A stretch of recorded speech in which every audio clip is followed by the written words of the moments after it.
Es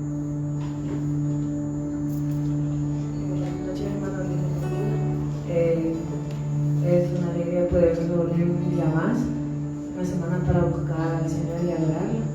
Entonces lo puedo invitar a que cierren sus ojos para empezar con una oración.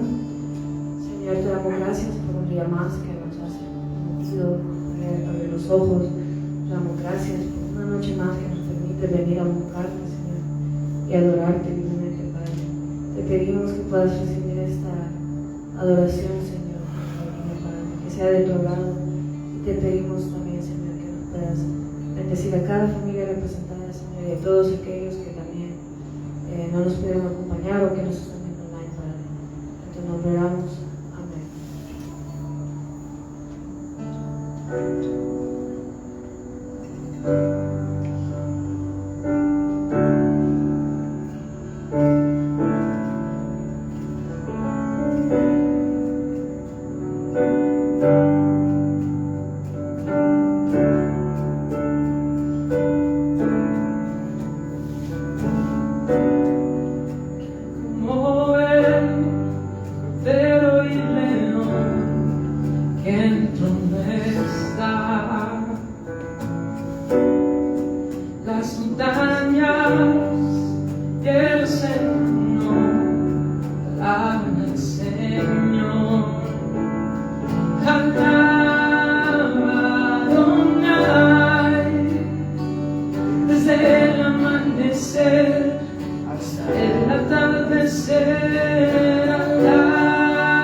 Entre las tinieblas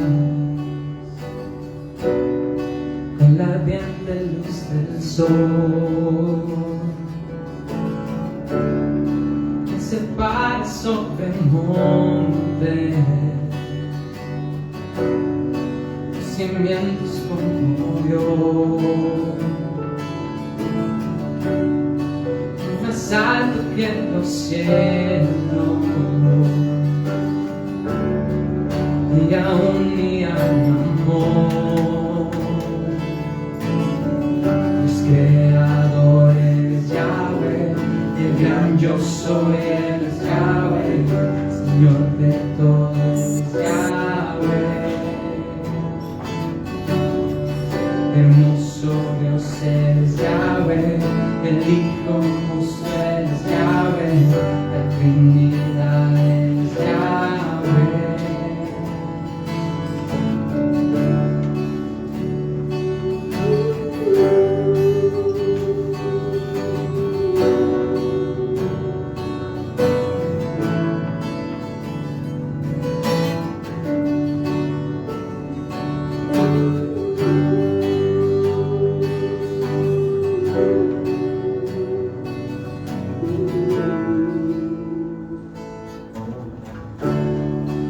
¿Quién es el que me aleja? ¿Quién es el que me da paz? ¿Quién es el que me consuela? ¿Quién lo amargo endulzará? ¿Quién es el que me apasiona?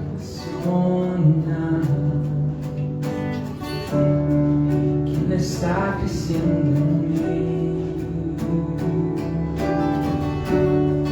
¿Quién es el que sacia el hambre?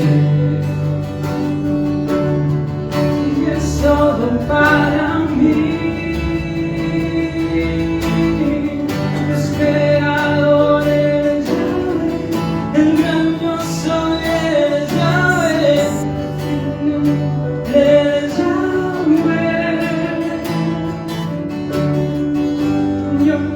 Dios es Yahweh, el Hijo justo es Yahweh, la Trinidad es Yahweh. Los creadores Yahweh, yo soy el Yahweh, Señor de todo es Yahweh. Hermoso Dios es Yahweh, justo es Yahweh, la Trinidad es Yahweh. Yahweh, Yahweh, Yahweh,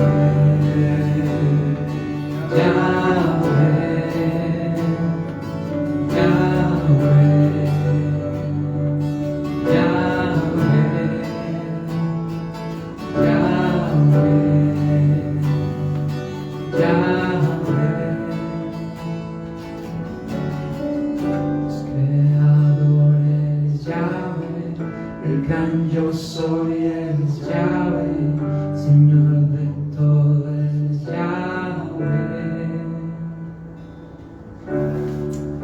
Hermoso Dios es Yahweh, el Hijo justo es Yahweh, Trinidad es Yahweh. Los creadores Yahweh, el gran yo soy, Él es Yahweh, Señor de todo es Yahweh. Hermoso Dios es Yahweh, el Hijo justo es Yahweh, la Trinidad es Yahweh.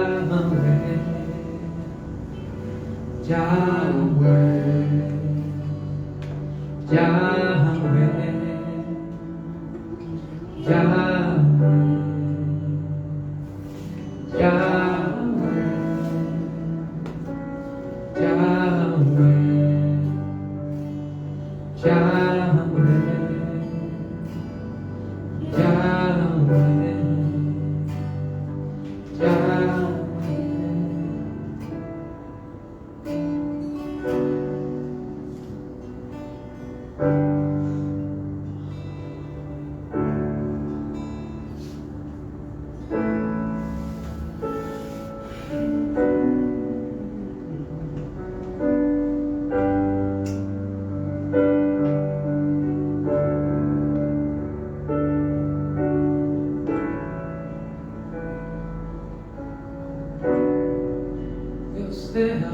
es Dios que cumplirá el pacto hasta el final. Una y otra vez me has mostrado fiel, volverás a ser, a pesar de la fuerte tempestad que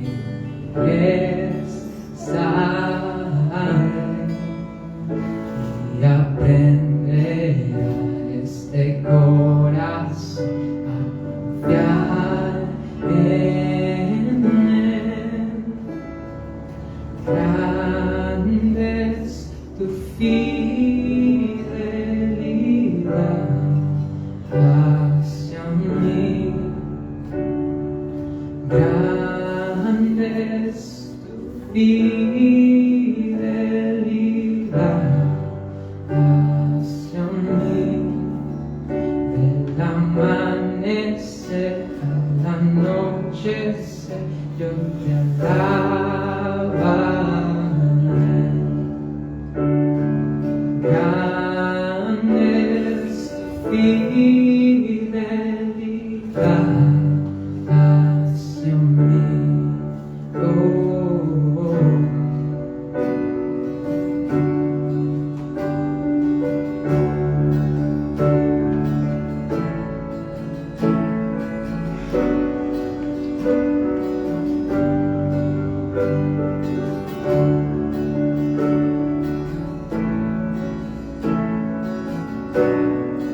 Dios de Abraham es Dios que cumplirá el pacto hasta el final.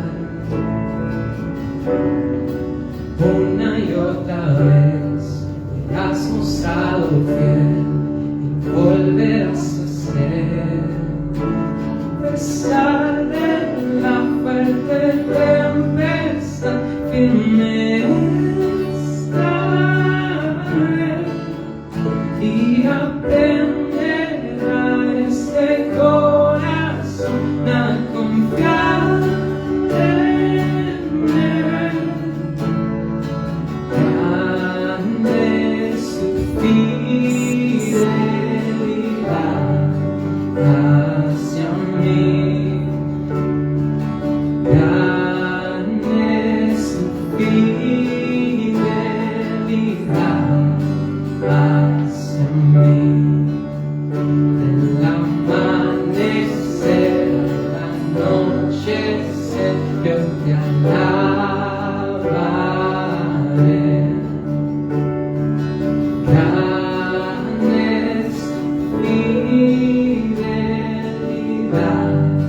hacia mí.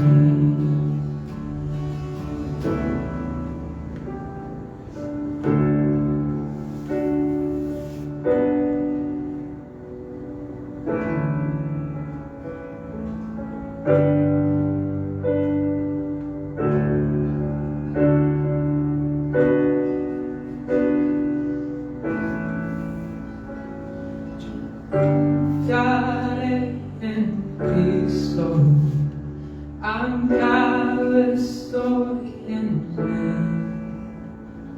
Mi esperanza firme nunca me fallará. Yo confiaré en Cristo, anclado estoy en Él. Mi esperanza firme nunca me fallará. Yo confiaré en Cristo, anclado estoy en Él. Mi esperanza firme nunca me fallará.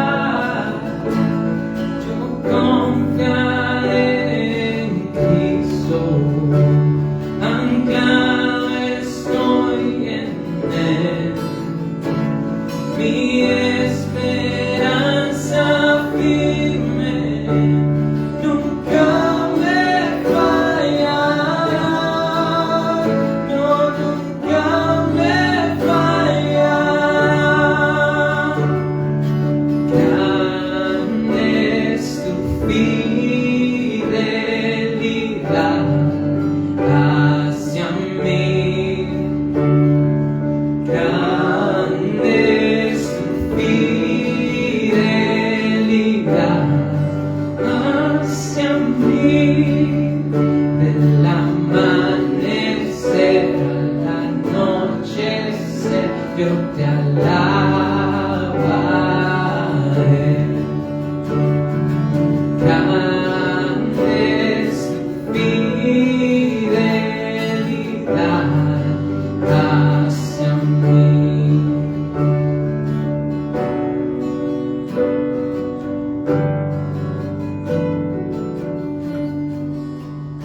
hacia mí. Grande es tu fidelidad hacia mí. Del amanecer al anochecer yo te alabaré.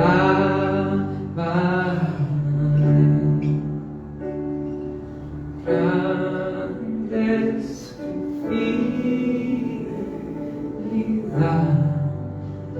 hacia mí.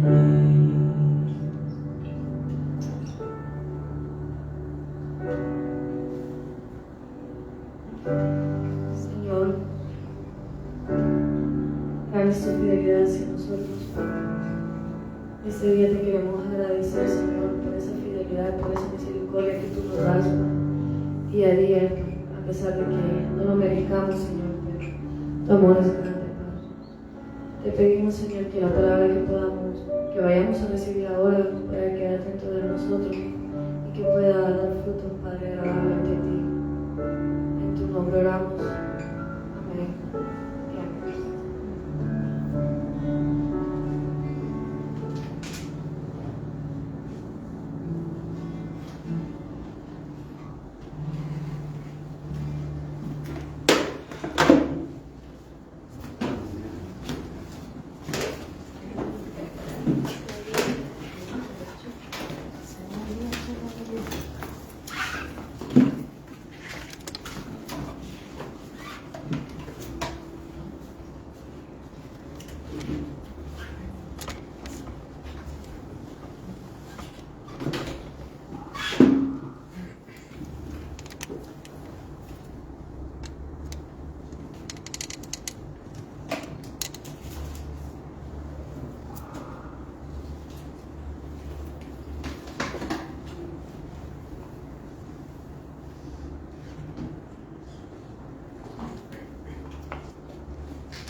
Bien, hoy vamos a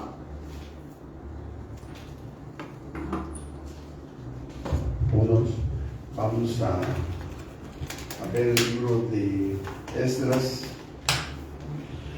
y este libro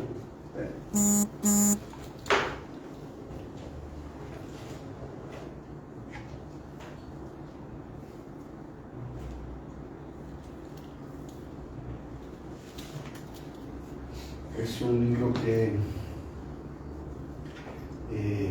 fue escrito, algunas personas piensan que está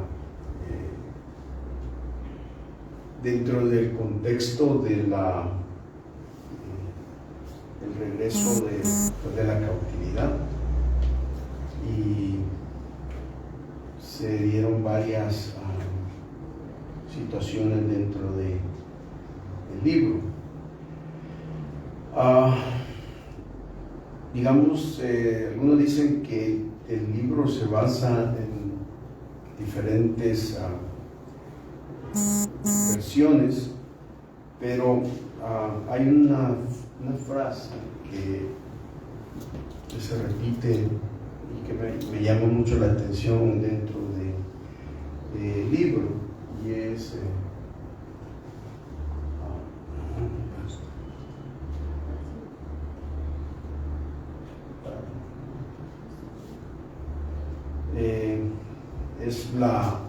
dice que la buena mano de Dios estaba sobre él y sobre el pueblo, y en realidad el concepto de estar sobre la mano de Dios sobre uno habla acerca de estar bajo el favor de Dios, es decir, el hecho de que Dios está respaldando y está cuidando cada una de nuestras acciones y de nuestros destinos. Ahora, ¿qué significa básicamente la frase estar bajo la mano de Dios?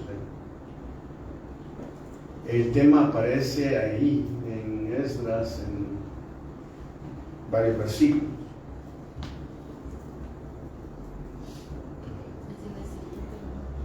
poquito de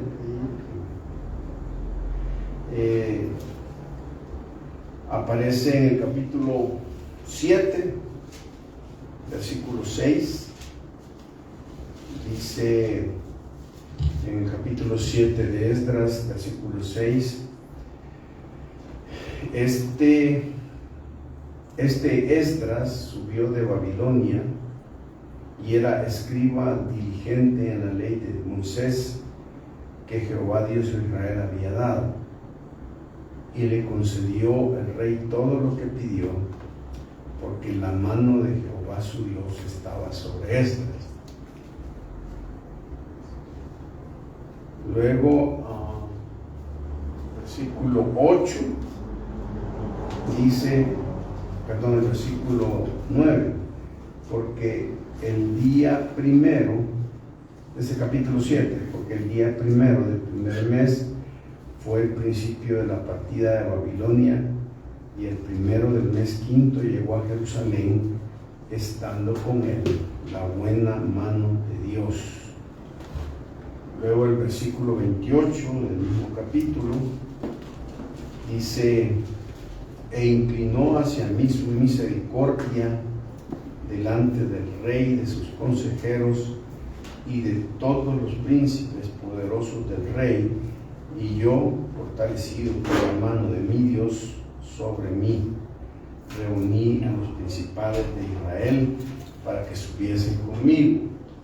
Luego aparece en el versículo 18 del capítulo 8, dice, y nos trajeron según la buena mano de nuestro Dios sobre nosotros. Y luego vuelve a aparecer en el versículo 22. El versículo 22 dice, porque tuve vergüenza de pedir al rey tropa y gente de a caballo que nos descendiesen del enemigo en el camino, porque habíamos hablado al rey diciendo, la mano de nuestro Dios es para bien sobre todos los que le buscan, mas su poder y su furor contra todos los que le abandonan. Entonces podemos encontrar que el concepto de la mano de Dios sobre la vida de Esdras, sobre la vida de Israel, es un concepto. Y uno se pregunta cómo uno puede saber que la mano de Dios está sobre uno. Bueno, en el versículo último que acabamos de ver, dice que la mano de nuestro Dios es para bien sobre todos los que le buscan. O sea, la idea es que es aquellas personas que están ahí. Dice la expresión, la buena mano de Dios, se refiere a la guía, provisión y bendición divina en las actividades y esfuerzos del pueblo de Dios. En Esdras, esta frase subraya que el éxito y la protección que experimentan los israelitas no son por sus propias fuerzas, sino por la intervención y el favor de Dios. Entonces debemos entender eso. Y es un principio en la vida de cada uno de nosotros. Las cosas que pasan, las buenas y las cosas que nos resultan para un cristiano, no están basadas en sus propios éxitos y logros, sino que se debe a la mano de Dios en nuestras vidas. Él es el que está actuando y proveyendo y haciendo las cosas en nuestras vidas. Y en todo el libro nosotros vemos eso. ¿Qué hace la mano de Dios en el libro de Esdras? En primer lugar, uno lo mira en su providencia, Dios actuando en toda la historia. En segundo lugar, lo vemos en su protección. Dios está protegiendo a Israel, a Esdras y a toda la gente. En tercero, uno mira la mano de Dios en la provisión. Dios no solamente manda a hacer las cosas, sino que provee los recursos para hacer las cosas que manda.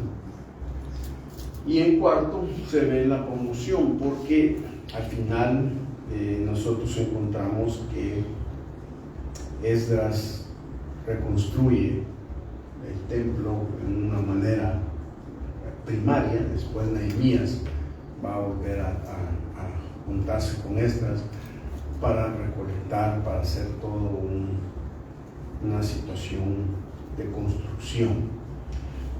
Espiritualmente hablando, bueno, no espiritualmente hablando, aplicando, mejor dicho, porque todo lo que estamos hablando es espiritualmente hablando.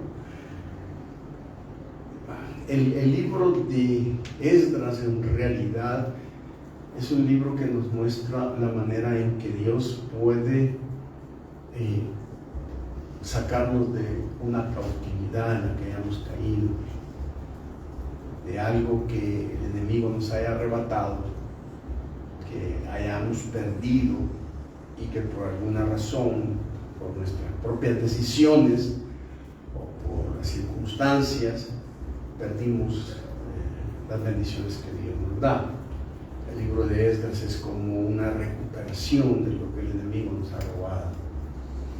La Biblia habla de que Dios en un momento determinado dará lo que el enemigo nos roba, como realmente el enemigo le quitó a Israel todas sus promesas en el sentido práctico. Pero Dios llega el momento en que Él dice: voy a regenerar y reestructurar la vida otra vez y llevarlo hacia lo que originalmente una persona o un pueblo de Dios tenía como meta final. Eso implica que podemos caer en problemas, podemos perder por un momento las bendiciones de Dios, pero al final sus promesas nos van a traer a nosotros la restauración, porque Dios siempre va a cumplir lo que Él ha prometido a cada uno de sus hijos. La providencia de Dios, el término providencia es un término que se usa en teología para hablar acerca de la anticipación de Dios, el control de Dios. Dios es providente porque Él sabe todo lo que ocurre, y además de saber todo lo que ocurre, origina todo lo que ocurre y también controla todo lo que ocurre. Para Dios no se le escapa ningún detalle, nada de lo que está ocurriendo en nuestras vidas, en la vida de una nación, pasa desapercibido ante los ojos de Dios. Entonces la providencia tiene que ver con el hecho de que Dios es soberano y está actuando sobre nuestras vidas. La primera evidencia de la providencia de Dios en el texto tiene que ver con el capítulo 1. Y en el capítulo 1 uno se da cuenta de que la providencia de Dios tiene injerencia en las naciones,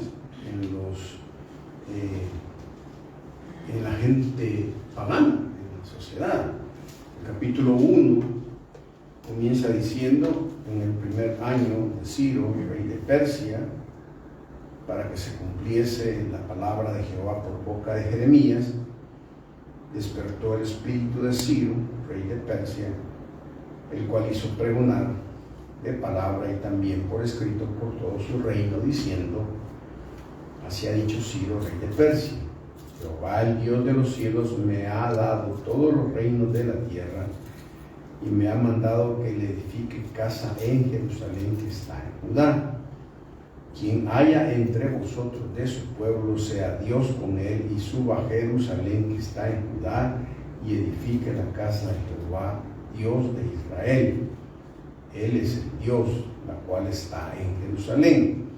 Y todo el que haya quedado en cualquier lugar donde more, ayúdenle los hombres de su lugar con plata, oro, bienes y ganados, y además de ofrendas voluntarias para la casa de Jehová Dios, para la casa de Dios, la cual está en Jerusalén. Una cosa sorprendente dentro de esta primera parte es el hecho de que Dios de que quien está promoviendo, según él, que la casa de Dios sea vuelta a edificar y que se le pongan recursos, es un rey pagano. Es una persona que no pertenece, ni cree, ni practica el judaísmo, y sin embargo lo encontramos a él teniendo una carga por las cosas de Dios, y teniendo no solamente una carga, sino dando instrucciones para que Israel vuelva a edificar su casa. Una frase que es bien curiosa y que es bien, a veces es difícil de tragar o digerir, es la frase que dice: despertó Jehová el espíritu de Ciro. ¿Qué entienden ustedes por esa expresión? Despertó Jehová el espíritu de Ciro, rey de Persia. Estamos hablando de que este hombre es uno de los reyes persas antiguos, pero no. ¿Será que se había convertido? ¿O a qué se estará refiriendo cuando dice que despierta Jehová el rey, el espíritu del rey? ¿Qué entienden ustedes por eso?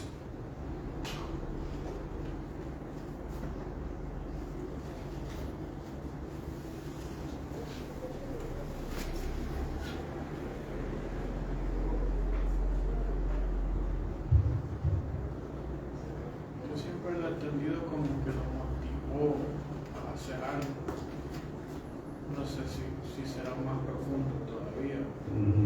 Pero para mí eso era como Dios moviendo el corazón de alguien hacia esta acción. Pero noten que dice: para que se cumpliese la palabra de Jehová por boca de Jeremías. Eso significa entonces que tenemos aquí que la palabra profética tiene un alcance y una autoridad que puede incluso motivar a un rey pagano a hacer cosas espirituales, cosas a favor de Dios, a favor del pueblo. Esto nos debe hacer a nosotros pensar por un momento que nosotros tenemos la tendencia a pensar que Dios se mueve solo en ciertos lugares, que no son lugares mundanos, sino que son solamente en contextos religiosos o cristianos. Pero aquí encontramos que se está moviendo en la corte y el gobierno de un rey pagano, y el mover de Dios está ahí. Y algunas personas pueden pensar de que ahí no puede haber nada de Dios, pero Dios está ahí en medio, está metido. Esto nos puede a nosotros también hacer pensar una cosa. Por ejemplo, nosotros, ¿creen ustedes que Dios pueda estar? Y con esto no estoy diciendo, no estoy apoyando la idea de que Dios es igual a, o Dios es. Pero por ejemplo, ¿será que Dios se puede mover en una asamblea de diputados y presidentes como en El Salvador y puede despertar ciertas cosas que sean de Él a favor de su pueblo? Porque la tendencia que tenemos nosotros es eso es secular, ¿verdad? Ahí no podemos pensar en que Dios se esté moviendo, pero ¿controla Dios las naciones? Nosotros estamos viendo que Él está controlando, y hace en un contexto, Jeremías había decretado que Israel regresaría de la cautividad. Y Ciro es un rey que simple y sencillamente es un político que al fin y al cabo dice: vamos a ayudarle al pueblo de Dios. Lo que quiero demostrarles, hermanos, es que nunca debemos menospreciar ningún lugar ni ningún contexto, porque Dios puede estar muy presente y puede estar haciendo muchas cosas a favor nuestro, y a pesar de que nosotros digamos no puede ser, porque simple y sencillamente yo no creo que Dios se pueda mover aquí, pero estamos hablando que Dios se mueve en todos los contextos, y muchas veces se va a mover a través de mi propia vida, porque yo voy a ser el que voy a estar dando testimonio. Hay gente que piensa que hay lugares donde Dios no puede moverse, pero Dios en su providencia se va a mover en cualquier circunstancia, en cualquier momento.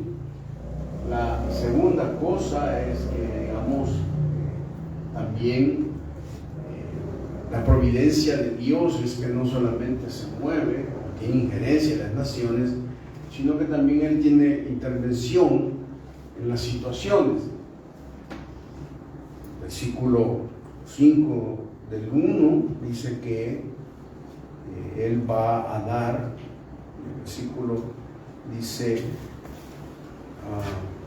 entonces se levantaron los jefes de las casas paternas de Judá y de Benjamín, y los sacerdotes y levitas, y todos aquellos cuyo espíritu despertó Dios para subir a edificar la casa de Jehová, la cual está en Jerusalén.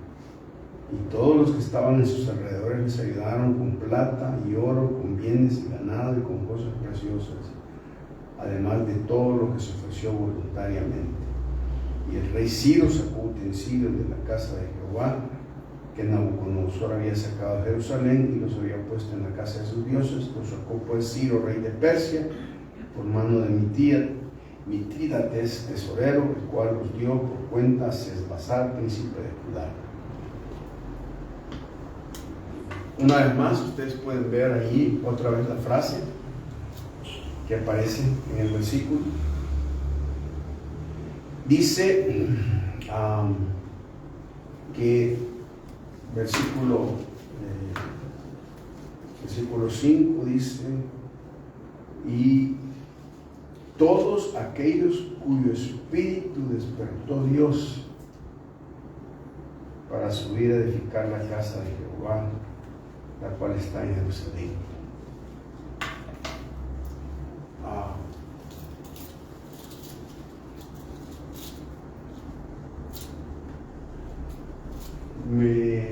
Cuando estaba leyendo esto me puse a pensar que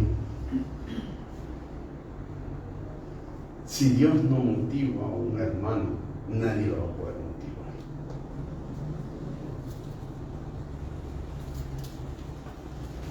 El concepto de que Dios despierte el espíritu en el pueblo habla de que su espíritu está dormido, ¿sí? ¿Qué creen ustedes que hace que una nación o un pueblo de Dios o una iglesia se duerma y que necesite que el espíritu lo despierte? ¿Qué creen ustedes que puede hacer ¿qué había causado que Israel estuviera dormido?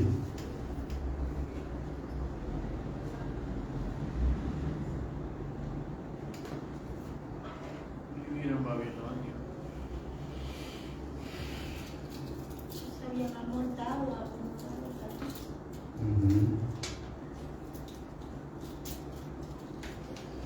Estaban ahí.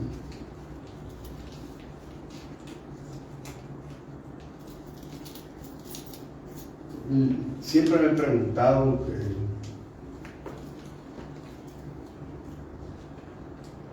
que nosotros en las iglesias queremos que la gente esté activa, ¿verdad?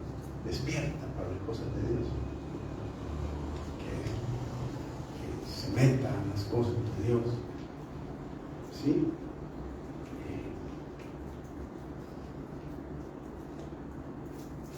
Pero como ustedes pueden ver, muchas veces es poca la gente que tiene realmente un deseo de buscar a Dios y aprender más de Él. La iglesia mayoría está metida en otras cosas. Y a mí me preguntaba, ¿cómo hacemos para que el espíritu de la iglesia y comunidad bíblica se despierte? ¿Creen ustedes que con la comunidad estamos despiertos? ¿Qué piensan ustedes?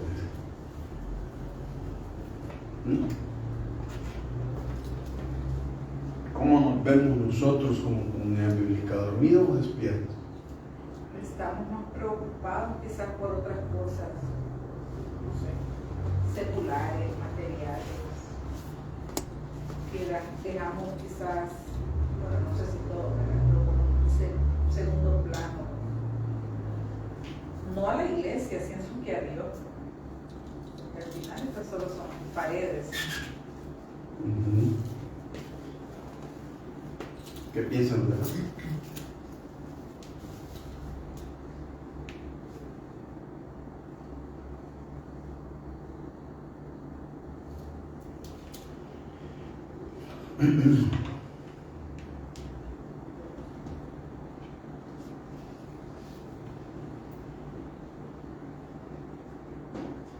Me hace gracia pensar que muchas de las cosas que nosotros hacemos para que la gente se despierte, y no solo la iglesia en esta, sino en todas las iglesias, y para que la gente tenga son quizás motivaciones muy humanistas, ¿no? Algunas personas dicen, no, lo que debemos hacer es pongamos chocolate y tamales el miércoles para que venga más gente. Y eso realmente despierta a la gente para... Otros lo que hacen es, hablemos de temas que sean candentes, ¿verdad? Y pongámosle cierto aspecto. Conozco a un brother que le encanta ponerle nombres todos estereotipados y de publicidad a todos los eventos que hace, con el total de que las frasecitas que pone sean, la gente diga, qué interesante, ¿verdad? O sea, con eso voy a ir porque la frase que he puesto publicitaria es una frase tan atractiva. Algunas otras personas han pensado en invitados, en que el ambiente sea más adecuado, en que la gente pueda llegar porque hay parqueo. Pero aquí vemos que hay una cosa que construir, levantar el templo de Dios, hacerlo. Y Dios dice que levantó el Espíritu, pero noten la frase, dice el versículo.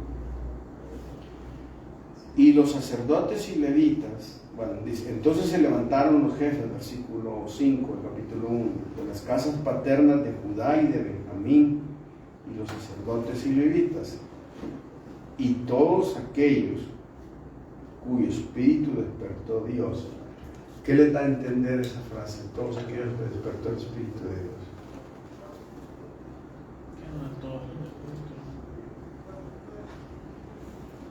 Que no todos, ¿no? ¿Por qué será eso? ¿Por qué será que no todos?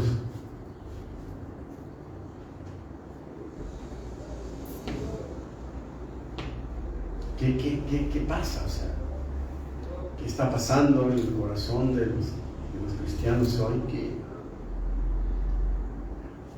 Y estamos viendo que hay dos niveles de avivamiento, ¿no? O sea, Dios está haciendo algo entre los paganos.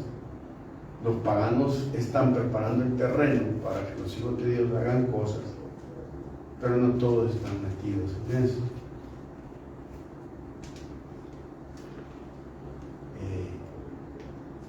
Nosotros tenemos en este momento ambientes abiertos a que podamos hacer muchas cosas como cristianos.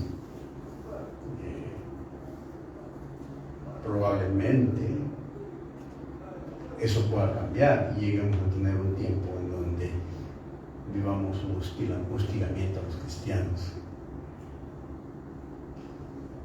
y presión. Pero ahora la pregunta es, si tenemos todas las facilidades, tenemos todos los recursos necesarios, nos podemos movilizar y estar más accesibles, ¿por qué es que estamos tan dormidos? Porque es que no hay un espíritu de Dios levantándonos y diciendo vamos a echarle ganas. O sea, no estoy hablando de todos, siempre, o sea, el pasaje habla de que hay algunos que sí el espíritu de Dios les tocó y dijeron nosotros vamos, y el rey les está poniendo los recursos. Dios está actuando en la situación de la gente.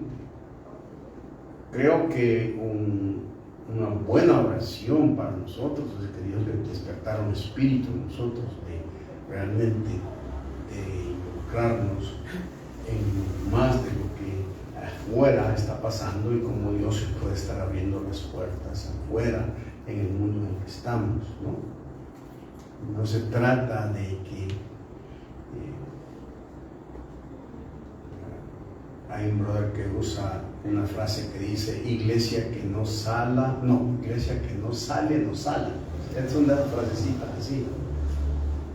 Pero es que nosotros no debemos salir de la iglesia, nosotros estamos en el mundo. Venimos a la iglesia a tener una comunión con nosotros. Es la equivocación de decir de que como iglesia salgamos a evangelizar. No es eso. La iglesia no sale a evangelizar. La iglesia somos nosotros dispersos en todas las naciones. Y en todas las naciones usted y yo debemos ser sal y luz. Pero lo que hemos hecho es que hemos hecho en nuestras iglesias es hagamos actividades evangelísticas, traigamos gente a la iglesia y compartamos el evangelio, hagamos actividades para que la gente venga y le demos. O la otra es, salgamos un día a evangelizar a las calles porque la iglesia tiene que estar en la calle. Pero no es así la cosa. La iglesia está en la calle. Todos nosotros estamos en la calle. La iglesia no tiene por qué pensar en actividades, es decir, como iglesia y como grupo salgamos a evangelizar o hagamos una actividad evangelística. No se trata de eso, alcanzar a las naciones, no se trata de hacer actividad evangelística. Se trata de que yo soy el evangelista en el lugar donde estoy, porque yo soy la luz y yo tengo luz, tengo sal. Y a eso hemos sido llamados. ¿Entiende? Entonces nosotros hemos traducido el avivamiento y el despertamiento con salir y hacer actividades evangelísticas que por cierto ya ni funcionan, pues, ¿entiende? Porque al final, ¿qué evangelio es el que estamos dando? ¿Qué significa ser evangelista? ¿Qué significa ser evangelístico? ¿Que hagan una oración y que se integren a la iglesia? No, la transformación aquí es, o sea, un rey. O sea, pongámoslo, es como si el presidente de este país tuviera un despertar para la iglesia y dijera voy a proveerles para que puedan alcanzar a Salvador y a todas las naciones de Centroamérica. ¿Qué creen ustedes que como iglesia haríamos? La mayoría de las iglesias lo que harían es codearse con él para tener reputación y sentirse que son famosas porque son consideradas por el presidente de la república. Pero aquí encontramos a un rey que dice los que quieran participar en la puerta que estoy abriendo para que hagan todas las cosas para la casa de Dios, que Jehová es Dios, y de repente Dios tiene que obligar en el espíritu a algunos para que tomen la acción y vayan, porque de otra manera no se van a movilizar. Entonces Dios está en las situaciones, pero también Él impone las condiciones. Él les dice a ellos, miren, Jeremías había dicho que van a regresar, hay una promesa, Isaías, todas esas promesas están allí, por lo tanto, estamos bajo palabra profética que debemos cumplir, que debemos tomar en cuenta, porque Dios está llevándonos al momento en que eso tiene que desarrollarse y hacerse. Ustedes, hermanos, no sé si se recuerdan, o hagamos un recuento memorístico. Nosotros hemos tenido aquí bastante gentes que han dado palabras proféticas sobre esta iglesia. ¿Se acuerdan ustedes de algunas de las cosas que han dicho sobre esta iglesia? ¿Qué cosas han dicho sobre esta iglesia? Que supuestamente provienen de Dios como una palabra profética. ¿Recuerdan? ¿Ah?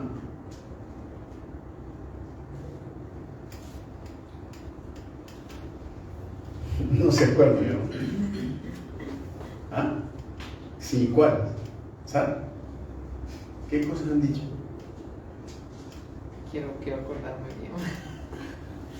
No, yo sí me acuerdo que nos han hablado proféticamente así, que nos han dicho, no recuerdo bien, no sé quién fue, pero fue una palabra que tenía que ver mucho con frutos,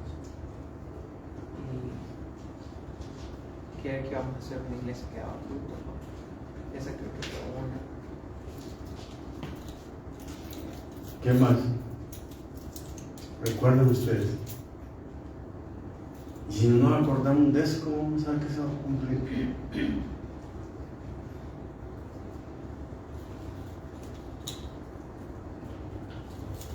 O sea,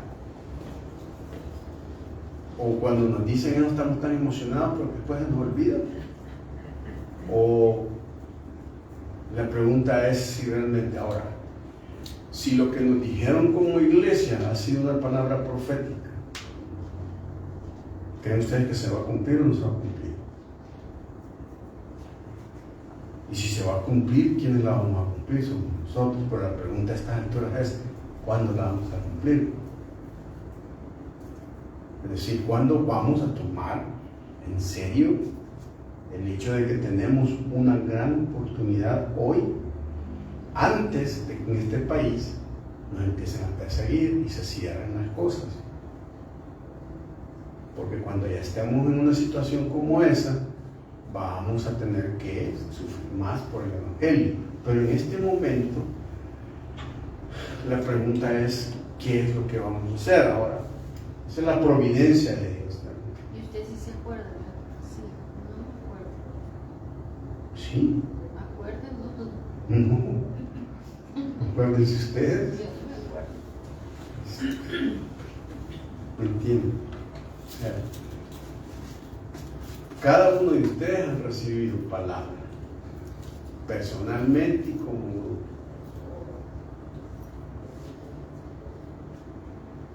Muchas de ellas han estado relacionadas con la adoración, con la manera en que Dios puede usar el aspecto de la adoración y todo lo demás, que es de ser una luz de esto en medio de la sociedad en la que estamos. Sin embargo, hermanos,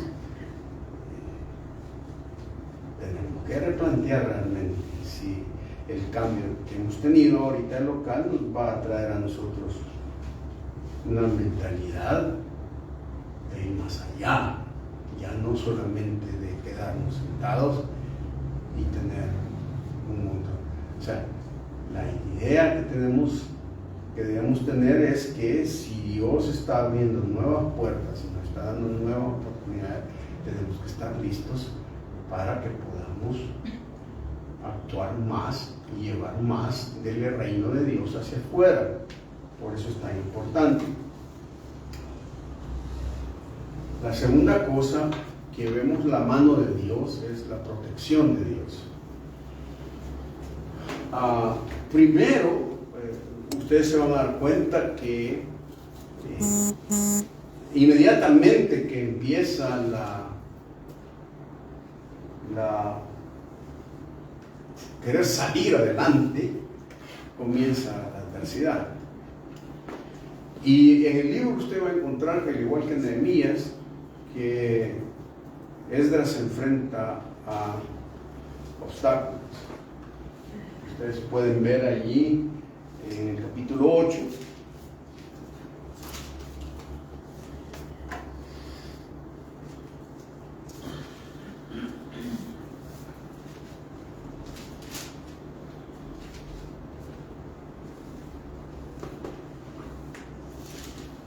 dice el versículo 21, y publiqué ayuno allí junto al río Ahava para afligirnos delante de nuestro Dios, para solicitar de él camino derecho para nosotros y para nuestros niños y para todos nuestros bienes, porque tuve vergüenza de pedir al rey tropa y gente de a caballo que nos defendiesen del enemigo en el camino, porque habíamos hablado al rey diciendo: la mano de nuestro Dios es para bien sobre todos los que le buscan, a su poder y su furor contra todos los que le abandonan. Ayunamos pues y pedimos a nuestro Dios sobre esto, y él nos fue propicio. Aquí hay varios detalles que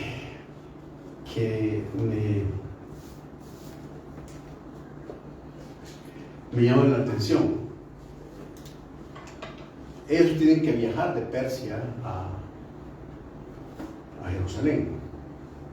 Es un camino peligroso, ¿sí? Y yo me imagino que toda la gente que iba a viajar con todos los recursos, porque llevaban plata, llevaban oro, llevaban un montón de cosas, estaban exponiéndose a un peligro serio. La primera tentación de Esdras fue decir: digámosle al rey que nos dé la policía civil, el ejército nos cuiden para ir. Y me gusta la honestidad de Esdras, y no solo la honestidad de Esdras, sino su temor, pero al final el temor de decir: no, tenemos que confiar en Dios, tenemos que topar, pues. Porque dice el texto que dice para solicitar de él camino, ¿dónde está? Por versículo 22, porque tuve vergüenza de pedir al rey tropa y gente de a caballo que nos defendiese del enemigo en el camino, porque habíamos hablado del rey diciendo: la mano de nuestro Dios es para bien sobre nosotros, son todos los que le buscan, a su poder y su furor contra todos los que le abandonan. O sea, la idea de Esdras es, o sea, que osos si le llegamos a decir. O sea, habían llegado y le decían al rey: mira, no, Dios nos protege, Dios está con nosotros. Y luego, cuando ya ve toda la cosa seria, quizás la gente le dijo: mira, y no nos van a poner escolta. Y dice el texto de la palabra de vergüenza significa extremada pena de llegar a decirle al rey: danos un ejército para que nos protejan, si le he dicho que Dios nos protege. ¿Se ha visto usted en esa situación? Ahora, eso no quiere decir que Esdras no esté pensando en que Dios los proteja, pero a veces, hermanos, nuestros temores y las cosas que nos afligen a veces van a chocar contra lo que muchas veces hemos declarado públicamente que creemos, ¿sí? Pero la verdadera fe y el verdadero testimonio cristiano es en el mantenerse, en seguir demostrándole a la gente y al mundo que le hemos testificado de que Dios nos cuida y nos protege. Pero eso no quiere decir que no haga nada, porque lo que Esdras hace, y ve el versículo 21, publiqué ayuno ahí junto al río, viajaba para afligirnos delante de nuestro Dios, para solicitar de él ¿qué? Camino derecho para nosotros, para nuestros niños y para todos nuestros bienes. Una pregunta: ¿cuántos de los que estamos aquí han ayunado alguna vez?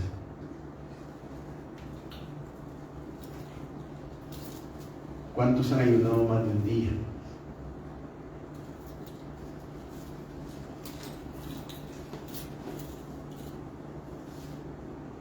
Como iglesia nunca hemos ayunado. ¿Ustedes recuerdan si la iglesia ha ayunado alguna vez? No.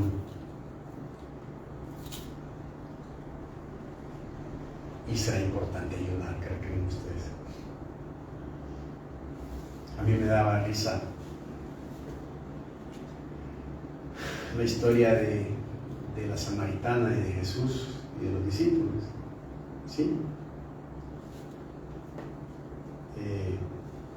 Cuando Jesús, los discípulos se van y dicen que van al pueblo a comprar comida.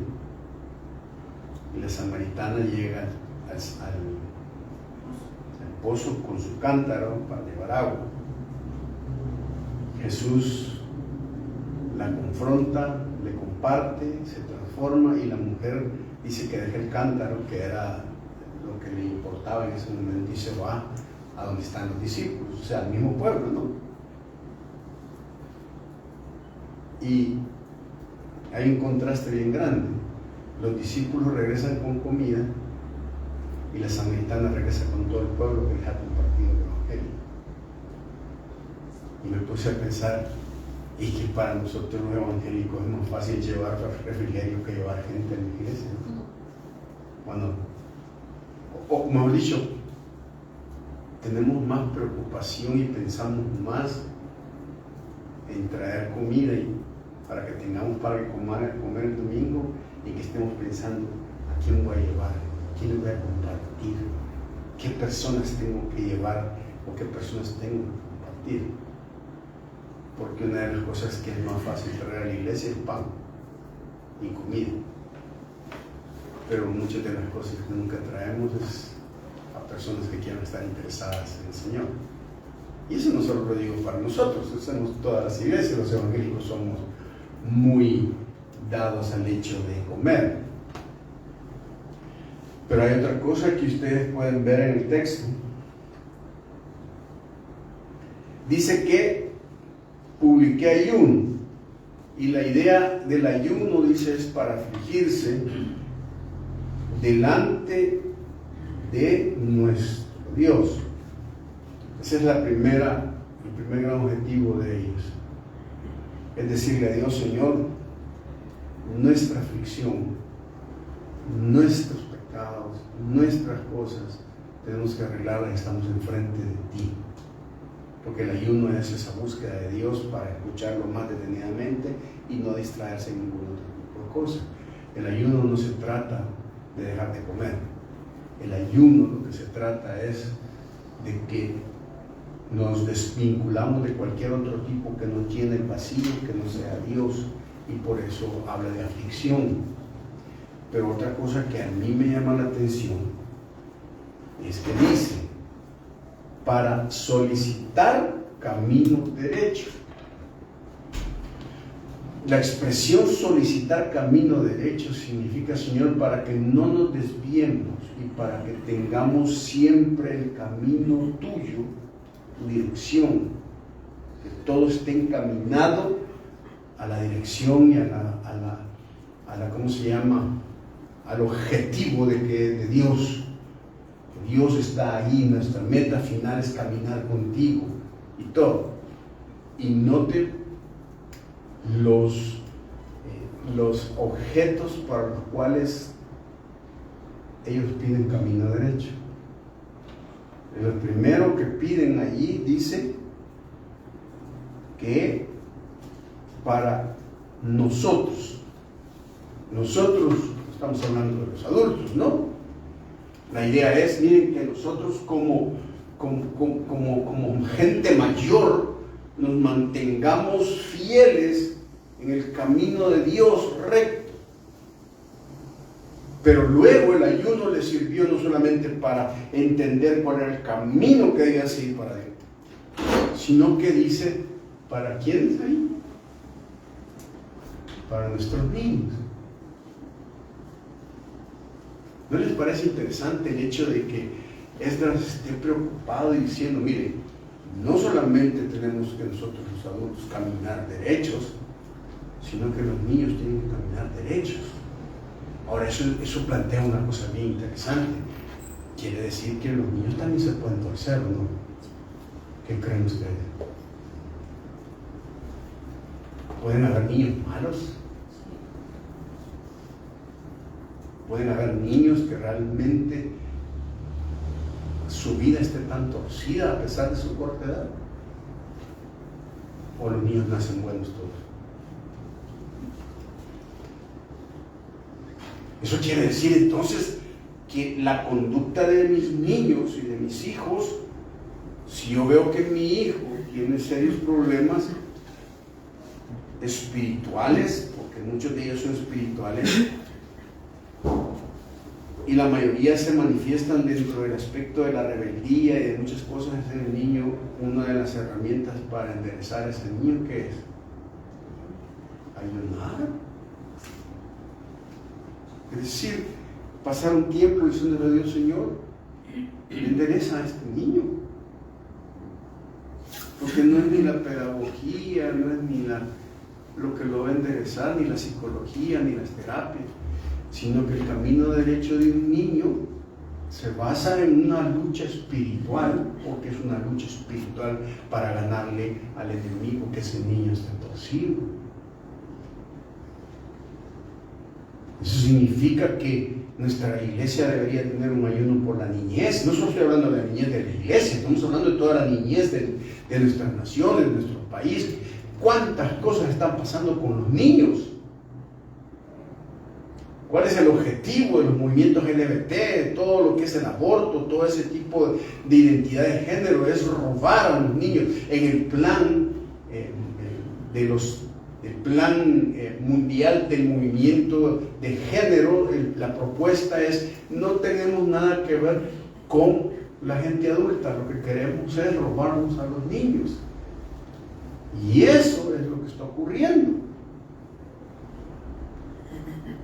Ahora, si es dramático, es decir, dramático pedir camino derecho para los adultos, que tenemos que andar en los caminos de Dios, y todavía es dramático pedir que nuestros hijos, nuestros niños anden en camino derecho, la otra cosa que me pregunto es: ¿por qué Nehemías, por qué Esdras incluye camino derecho para nosotros, para nuestros niños y para todos nuestros bienes? ¿Qué entienden por eso, hermanos? ¿Qué entienden el hecho de que Nehemías diga que está ayunando para que sus recursos y sus bienes no se desvíen, sino que tengan el objetivo del reino de Dios?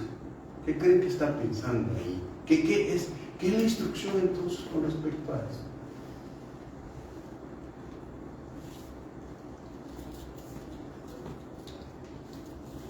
Puede haber un automóvil santo.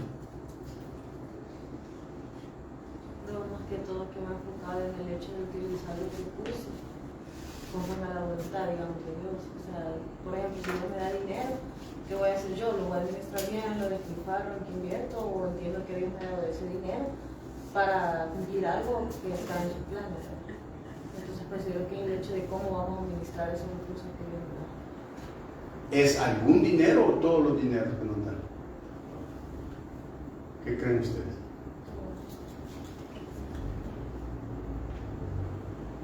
Todo.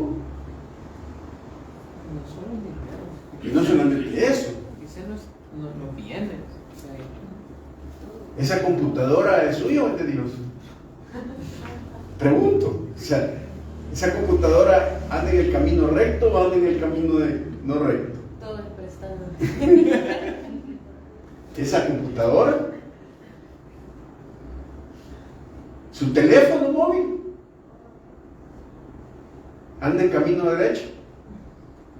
¿Ok? ¿O no encaja eso ahí? No es un recurso de Dios para nosotros. Todo. Pero muchos de nosotros no entendemos que podemos decir: no, esto me pertenece a mí. No tengo nada que ver con esto. Todo lo que compro, todo lo que utilizo, todo lo que administro, todo lo que gasto, tiene que entenderse que debe llevar un objetivo que glorifique o que dignifique mi vocación cristiana y dignifique la personalidad de Dios. Esdras está preocupado de que al tener tantas cosas se conviertan en un asunto de consumo y no de ministerio para las cosas de Dios. Y ese es el problema, porque la mayoría de veces nosotros entendemos que las cosas que tenemos son para nuestro uso y consumo, no son herramientas para extender el reino de Dios. Y por eso es que muchas veces tenemos problemas, porque simple y sencillamente desvinculamos todo eso. Esdras dice: ayunemos por nosotros, por nuestros niños y por nuestros recursos, por nuestras cosas, porque si no, simple y sencillamente nos vamos a desviar.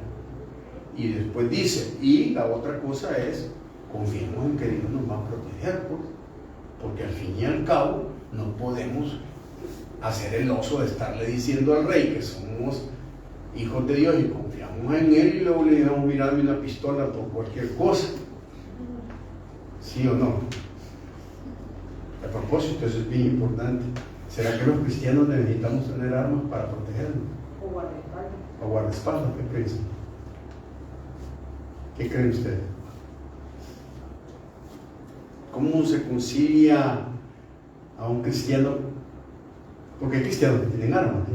Ahorita estoy yendo un amigo mío que está allá en San Francisco, que fue sheriff de San Francisco, y tiene más de, qué sé yo, como más de 50 armas, y es pistolero y medio.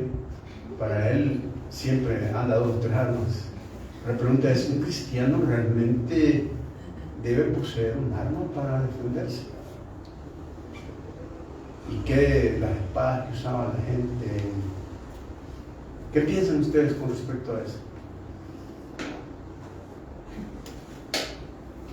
Al final es como decir, como mencionamos al principio, pues confío en Dios, pero es como decir, no confío en todo, porque entonces yo voy a meter mano, ¿verdad? Yo me voy a cuidar de cierta manera, ¿verdad? Entonces como que el andar eso es como que decir, pero yo también voy a meter mano, ¿verdad? Para cuidarme yo mismo. Entonces, algo bien contradictorio, ¿verdad?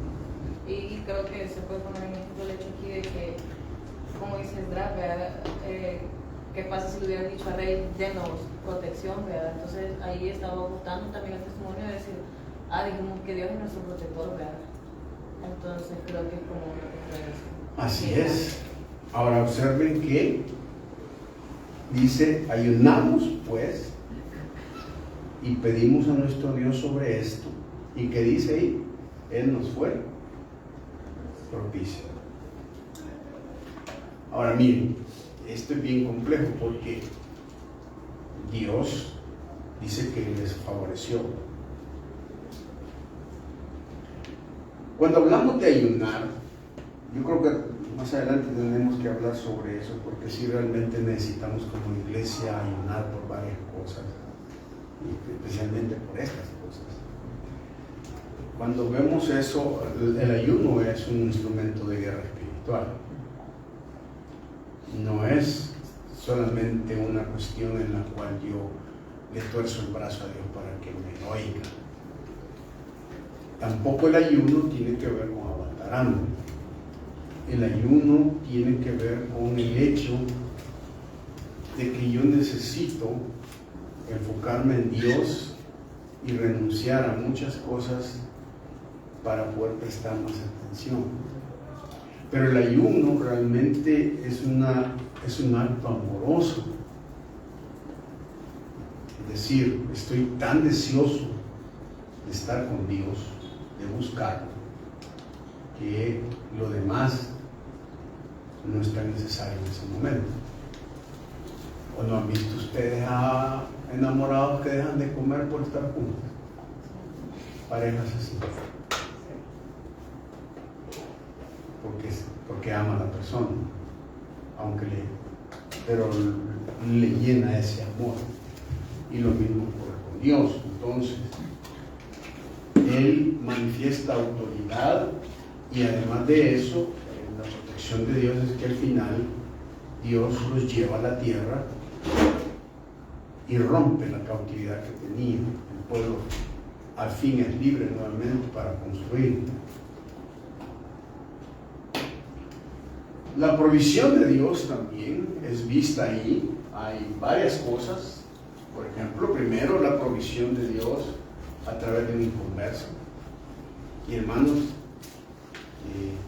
Dios puede usar gente inconversa para proveerlos, para proveerle a usted, para sacarlo adelante.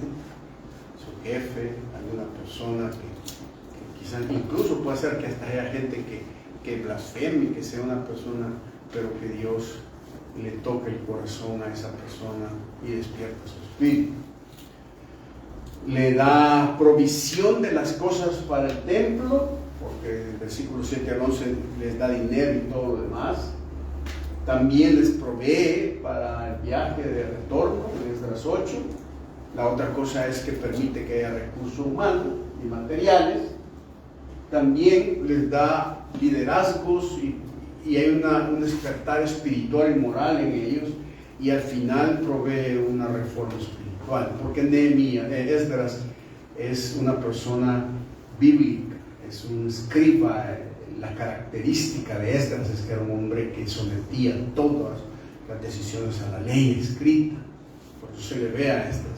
Cuando uno lo mira en Nehemías, y Nehemías ha hecho toda la construcción, porque Nehemías es administrador y hace toda la construcción del muro y toda la ¿cómo se llama?, la infraestructura del templo.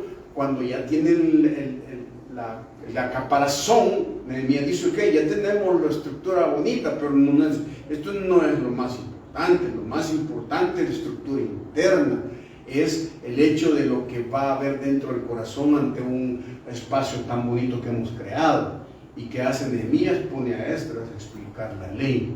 Y Esdras dice que le pone una plataforma y junta a todo el pueblo y empieza a explicar la palabra de Dios, a enseñarla de tal manera que la gente al final empieza a llorar y empieza a decir: ¿qué hacemos? Y todo. Y Esdras les dice, Nehemías dice: no se entristezcan, esto es un tiempo de alegría, porque la hemos regado, pero Dios nos está trayendo nuevamente para que podamos resurgir.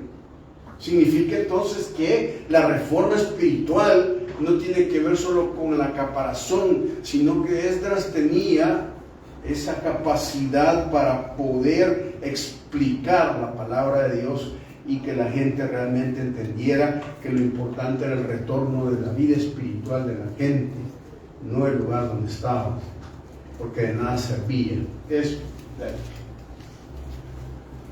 Y ¿cómo promueve a Dios? Primero, él hace una reunión general, les dice que van a reconstruir, y al final les dice: miren, alegrémonos porque Dios nos va a restaurar y nos va a sacar de la cautividad y nos va a sacar adelante. ¿Por qué? Porque Dios está con nosotros. La mano de Dios está sobre nosotros.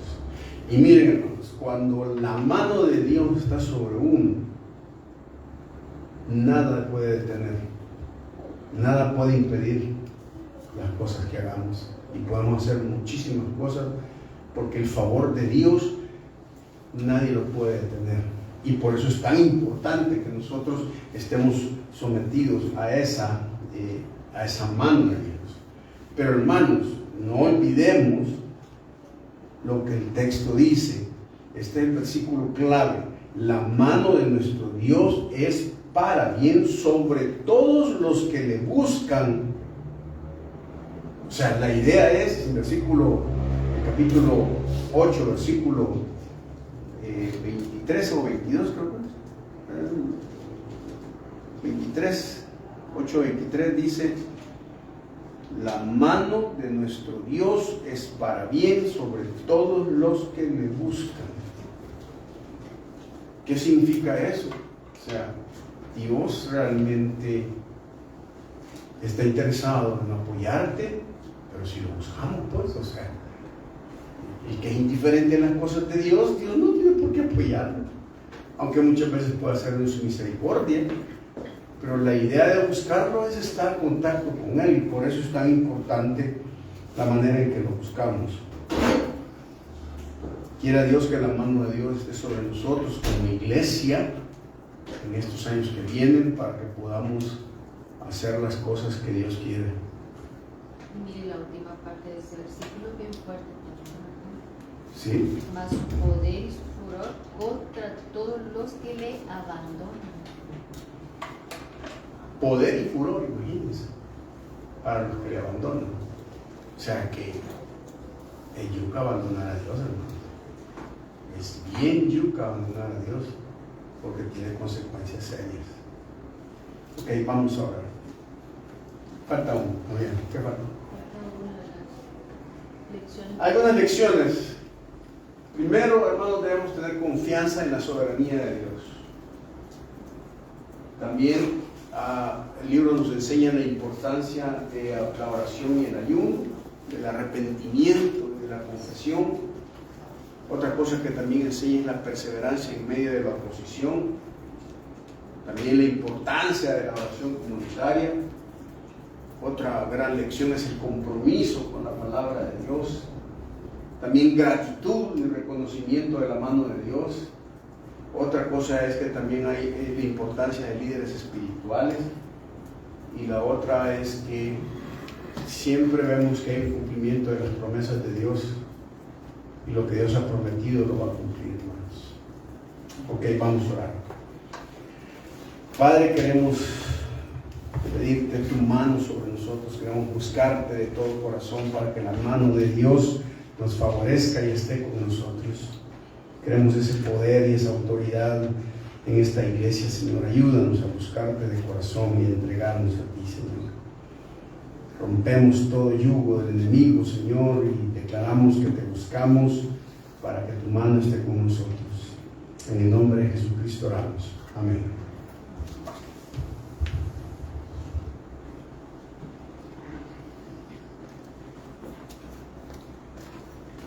Bueno, hermanos, vamos a pasar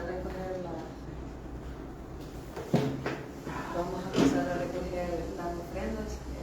Primero quiero que oremos por ellas, Señor. Te pedimos, Padre, que puedas recibir esta ofrenda, que nos dé sabiduría para poder administrar bien estos bienes, Señor. Que nosotros estamos poniendo a la disposición, Padre. Te pedimos también que nos bendigas, que nos lleve bien a nuestros hogares, en tu nombre. Amén.